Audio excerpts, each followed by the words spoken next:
नहीं भी कितनी येलो येलो दिख रही है। क्लियर कर दी ना आपने? हाँ।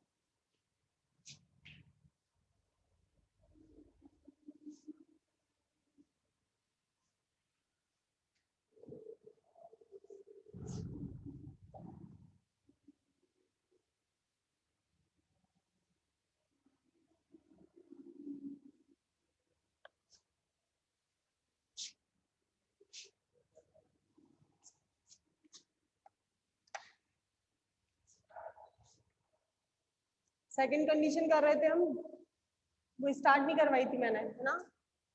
चलिए डालो इसमें। जब क्षण का भार नगण्य ना हो।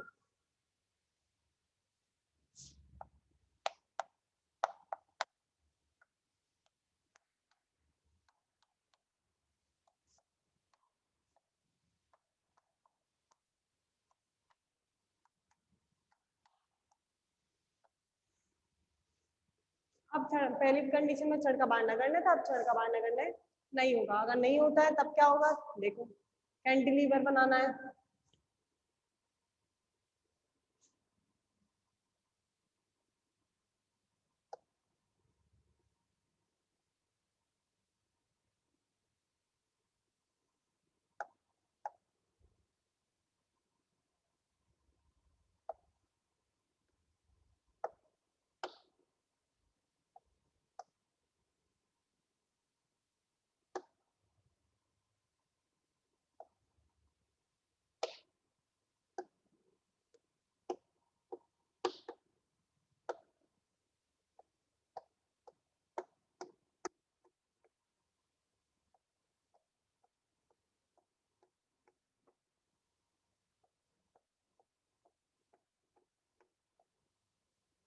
क्षण झुकाने पर इधर पहुंच गई, बिंदु पी की जगह यहाँ आ गया पी डैश पर। अब एक तो वजन इस सिरे पर देखा, एक वजन इस सिरे पर देखा हमने, कितना होगा? क्योंकि आज बाहर इसका नगण्य नहीं है, नगण्य नहीं है, यहाँ पर वजन लटकाया और यहाँ पर भार देखा, क्योंकि यहाँ से भी झुकेगी, यहाँ पर भार होगा। आज इसका भार होगा आपका W L माइनस एक्स, और ये पूरी L माइनस एक्स है, तो यहाँ से यहाँ तक की दूरी कितनी होगी? L minus x upon 2। Clear? आज ये दूरी होगी WL माइनस एक्स अपॉन 2।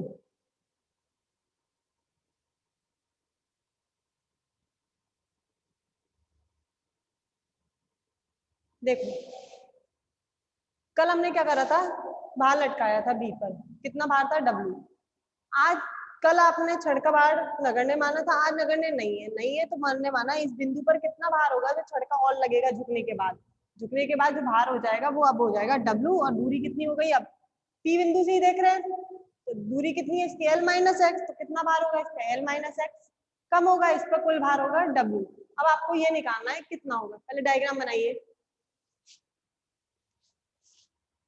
बिंदु डाल देना जो जो डाले थे, जैसे A B B डैश।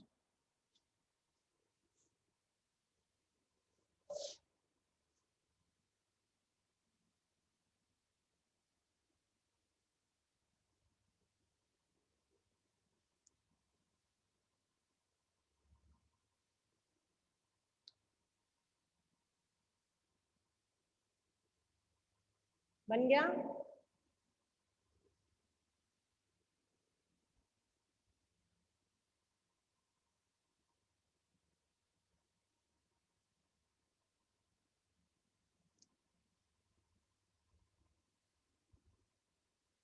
लिखिए, माना छड़ की इकाई लंबाई का भार, इसमें लिखिए माना छड़ की इकाई लंबाई का भार, माना छड़ की इकाई लंबाई का भार W है, इकाई लंबाई का भार W है।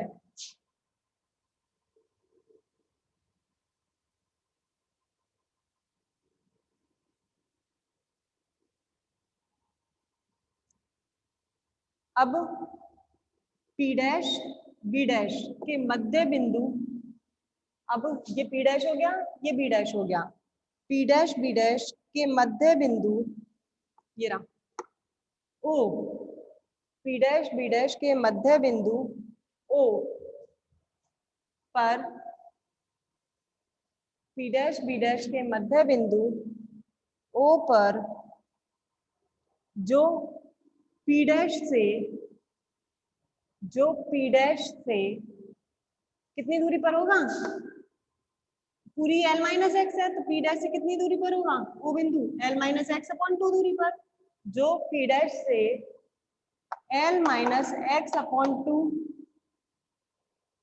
पी डैश से l माइनस एक्स अपॉन 2 दूरी पर है, l माइनस एक्स अपॉन 2 दूरी पर है,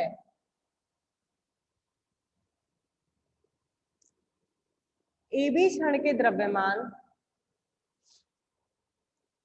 के कारण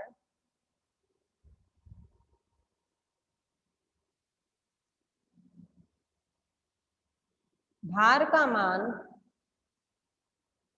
ए बी क्षण के द्रव्यमान के कारण भार का मान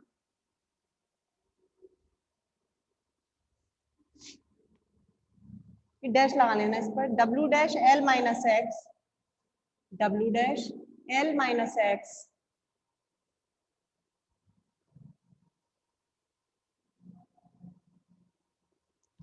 होगा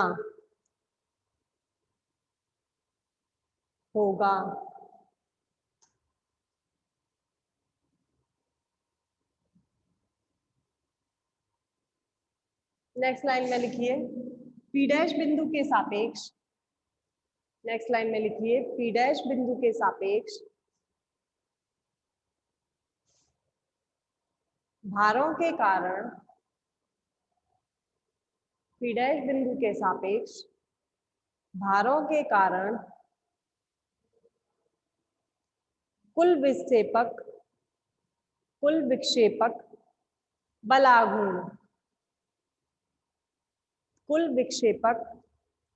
आघूर्ण, कल बल आघूर्ण किससे लिया था हमने, जी डैश से।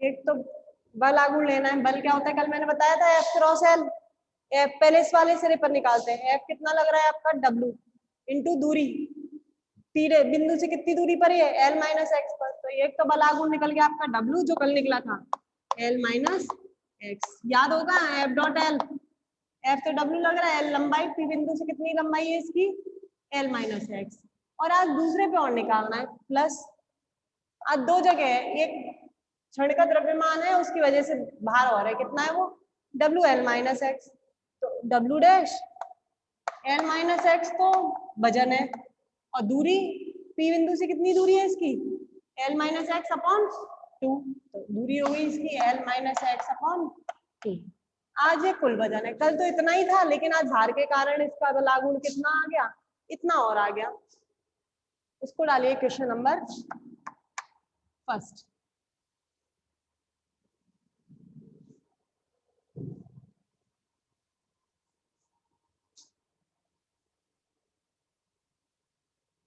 आगे लिखिए क्योंकि क्षण साम्य अवस्था में है, क्योंकि क्षण साम्य अवस्था में है, अतः बंकन आघूर्ण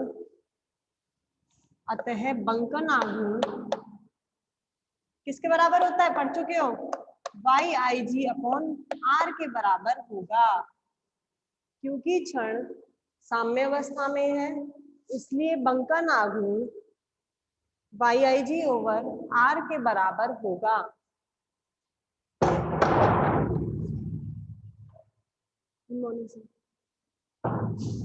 Y I G over R के बराबर होगा,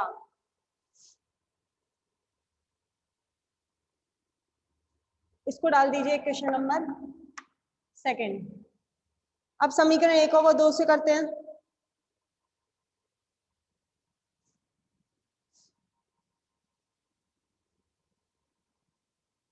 दोनों बराबर, समीकरण 1 व 2 से Y I G upon R किसके बराबर होगा? W L minus X plus W prime L minus X. L minus X होगा 2।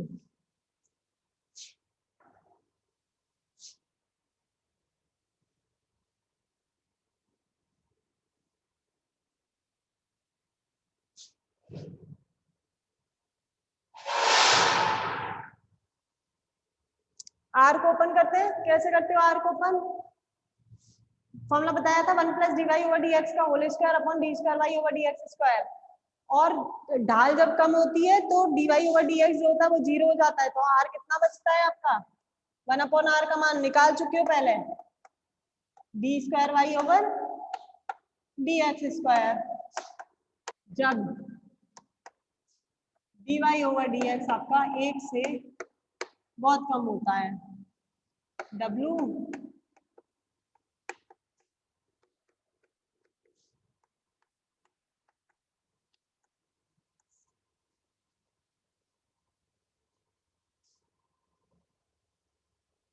चलो एक्स के सापेक्ष अब कलन करते हैं इनका।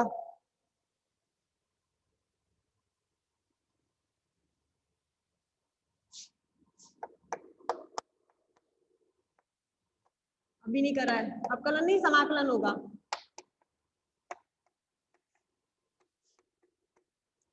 L minus X whole square upon 2।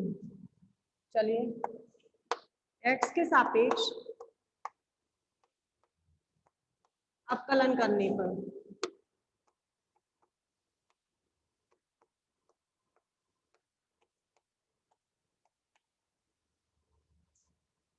करिए एक्स के सापेक्ष अवकलन।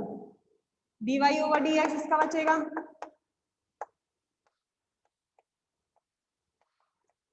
इसका हो जाएगा L X X square upon 2। इसका करते हैं W dash upon 2 A minus B square. L square सबसे पहले, एल स्क्वायर का आ जाएगा L square x minus 2ab 2lx। 2lx का हो जाएगा एल एक्स स्क्वायर और लास्ट में होगा एक्स क्यूब अपॉन 3 और कांस्टेंट आ जाएगा c1। मैंने a माइनस बी का होल स्क्वायर खोल दिया, A square plus B square minus 2ab। A square होगा एल स्क्वायर का अपकलन समाकलन होगा L square x minus 2ab 2xl 2xl का होगा एक्स स्क्वायर अपॉन 2, 2 से 2 कट जाएगा एक्स स्क्वायर एल। तीसरा एक्स स्क्वायर प्लस का और एक्स स्क्वायर का होता है एक्स 3 अपॉन 3 और कांस्टेंट लगा दिया c1। हाँ इंटीग्रेशन होगा अरे अवकलन लिख दिया मैंने, गलती कर दी। हाँ समाकलन होगा, मैंने अवकलन लिख दिया।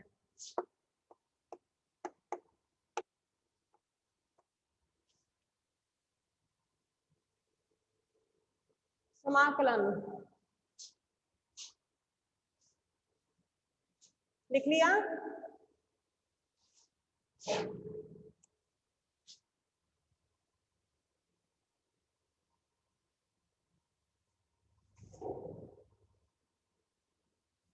स्क्रीनशॉट ले लो या नोट कर लो, कुछ भी करो।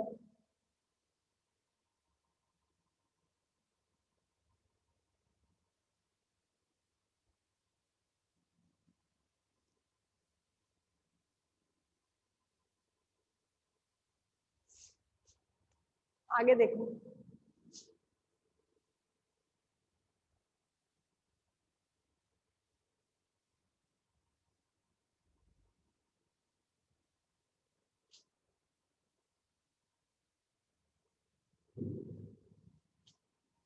दृढ़ सिरे पे बात करते हैं।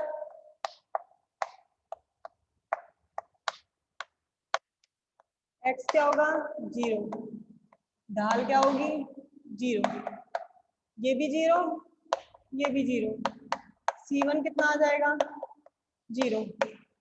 रख दीजिए c1 0। वाई आई जी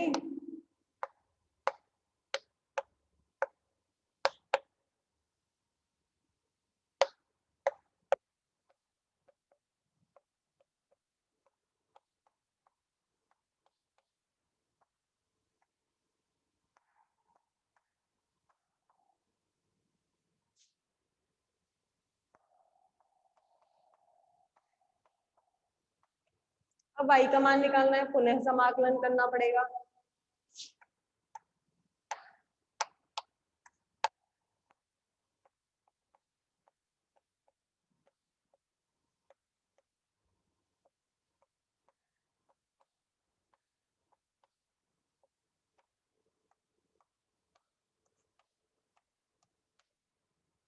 चलो दोबारा करते हैं।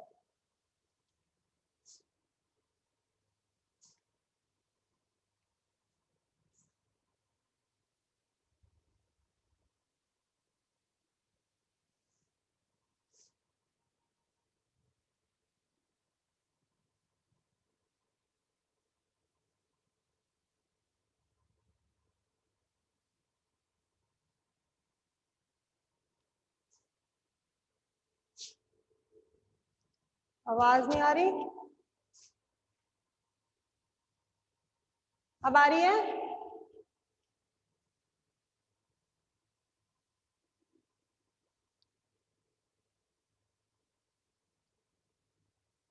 वॉल्यूम आ रही है?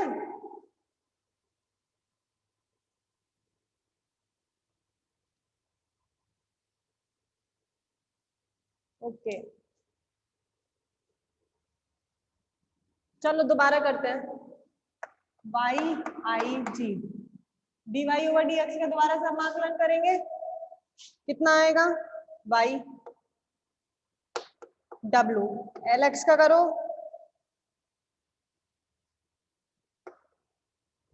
L X square upon 2 minus X square का X cube upon 6 plus W dash upon 2 L square X square upon 2 L X cube upon 3 X 4 upon 4, तो मतलब ये हो जाएगा 12 प्लस हो जाएगा ये C2। अब आ जाओ फिर वही दृढ़ सिरे पर,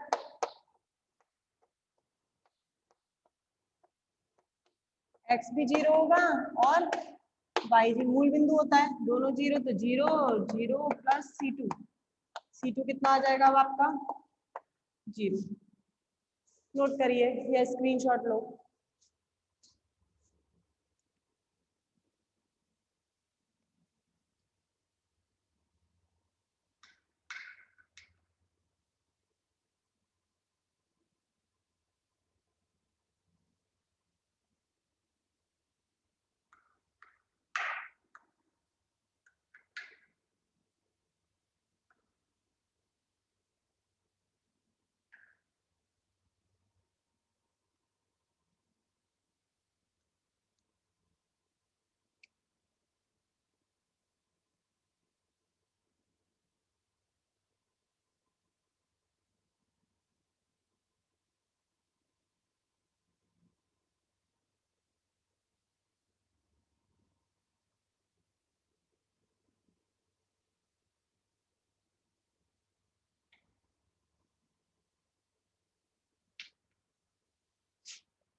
रख दो C2 बराबर 0, y आई जी y W L X square upon 2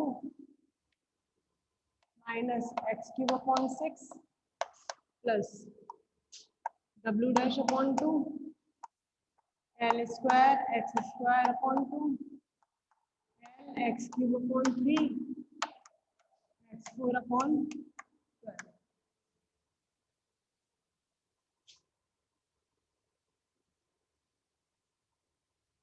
y की वैल्यू निकालते हैं,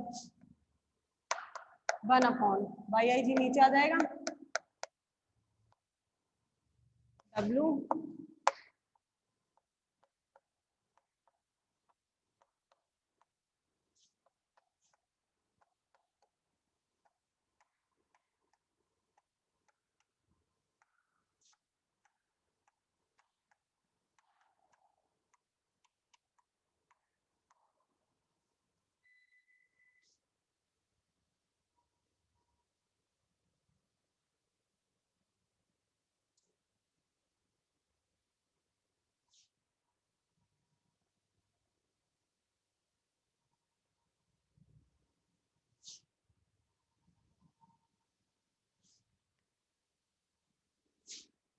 अब पूरी छड़ के लिए निकलते हैं।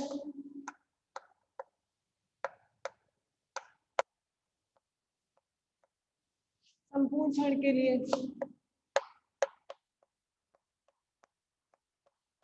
x बराबर l रखने पर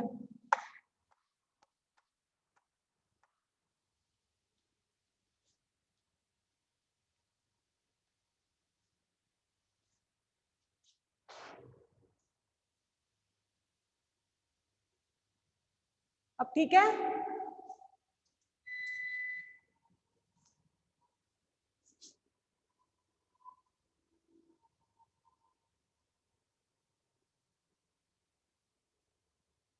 ओके, अब पूरी छड़ के लिए निकाल रहे हैं तो x की जगह क्या रखेंगे अपन लोग, l। सब में x की जगह l रख दो।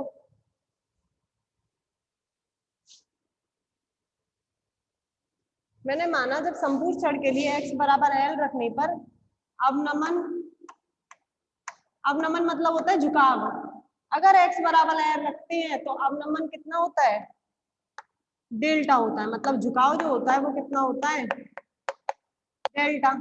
पहले y था झुकाव, अब कितना हो गया अवनमन। जब हम पूरी छड़ के लिए बात करते हैं तो x बराबर l रखने पर अवनमन का मान कितना माना हमने, डेल्टा हो जाता है। अगर डेल्टा डैश ले लेते हैं, डेल्टा डैश हो जाता है तो रख दीजिए y की जगह डेल्टा, इधर रख करते हैं, और x की जगह रखिए l।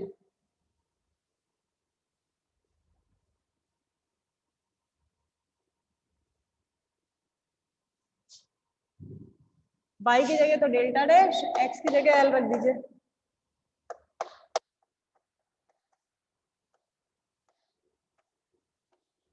x की जगह l तो हो जाएगा l क्यूब, l क्यूब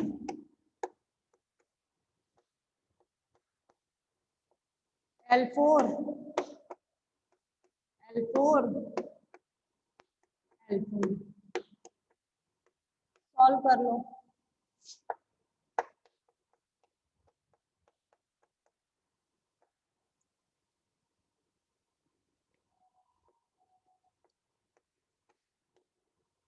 तीन L cube minus L cube, दो एल क्यूब,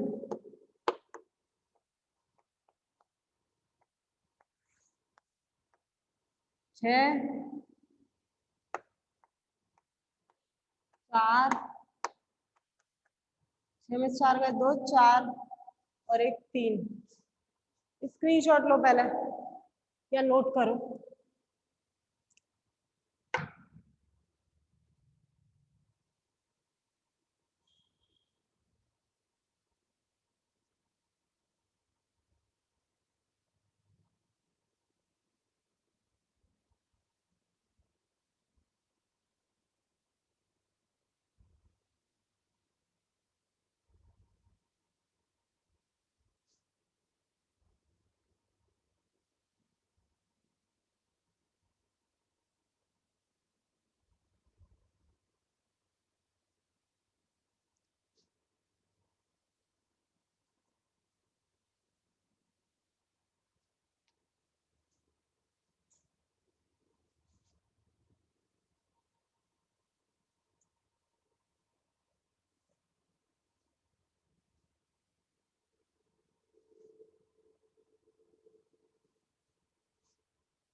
काटो इसे।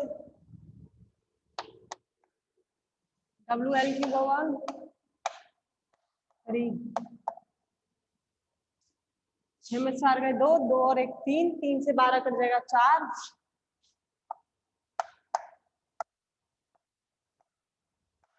W dash L 4/8। अब नमन कितना है डेल्टा का, डेल्टा डैश कॉमन ले लो, एल क्यूब कॉमन ले लिया,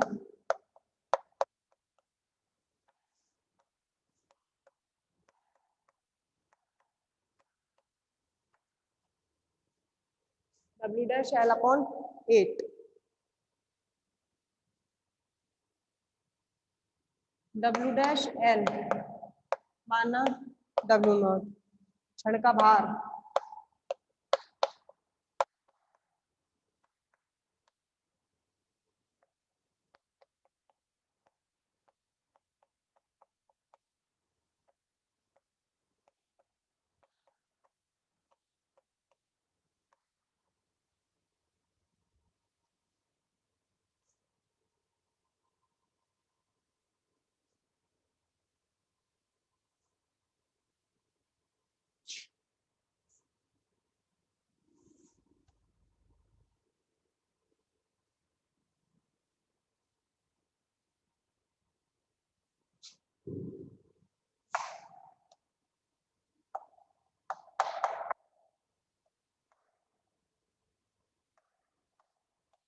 कॉमन ले लिया नीचे,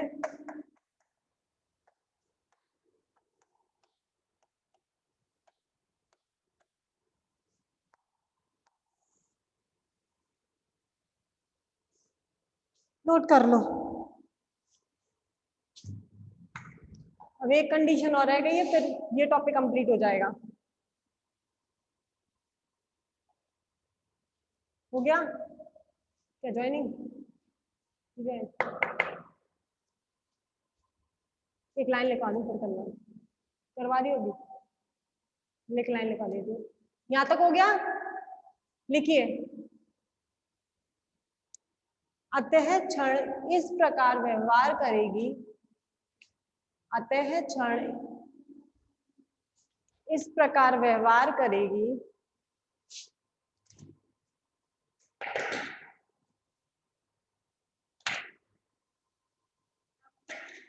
जैसे इसके स्वतंत्र सिरे पर, जैसे इसके स्वतंत्र सिरे पर लगाया गया भार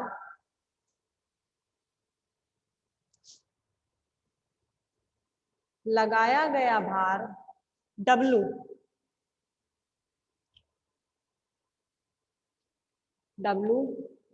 इसके स्वयं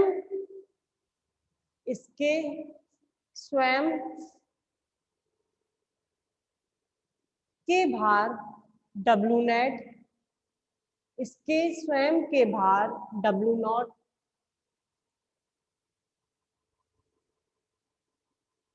के 3/8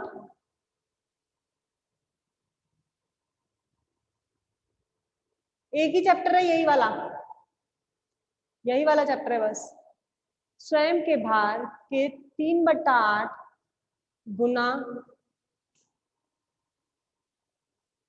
3/8 गुना बढ़ गया हो।